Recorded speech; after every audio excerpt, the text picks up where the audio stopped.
Jæja, góða kvöldi. Ekki örugglega gaman?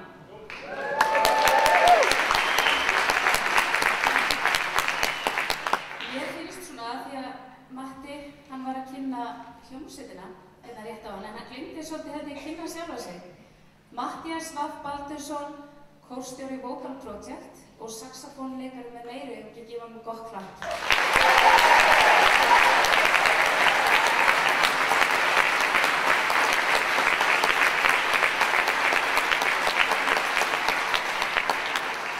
Næsta lag ber svolítið sérstakann titil, lag fyrir hinn íslenska klöfunarkór.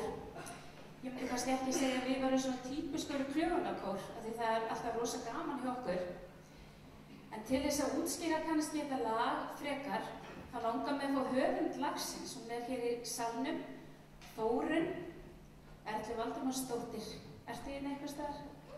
Eigum að gefa þetta okkur?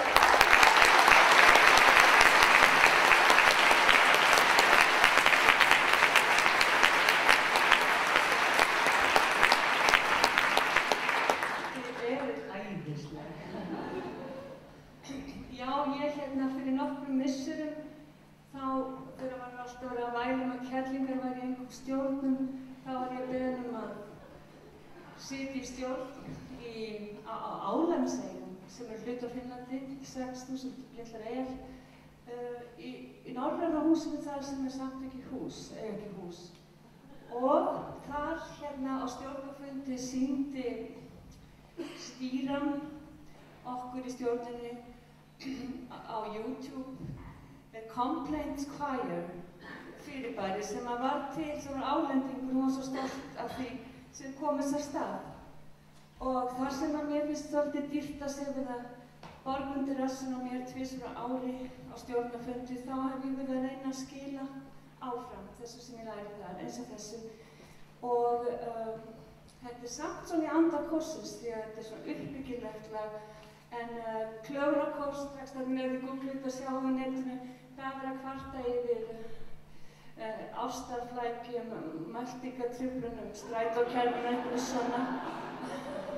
En við langt upp í Atlantshafi, við erum í svolítið umhverfisvandastöð sem allir loka augunum fyrir, og ef við fáum sjokk, ég held að textin er að sjást á skermi, þá eru allar þessar staðreyndir náttúruhast, þar sem ég er að klaga yfir úr íslensku fréttunum, en við viljum þetta ás vita, kemur alltaf svona lítið frímerki og búið og gleyma því.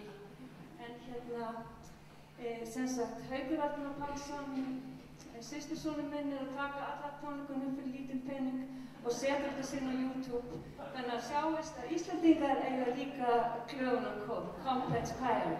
Takk elskunni, ég er svo stolt!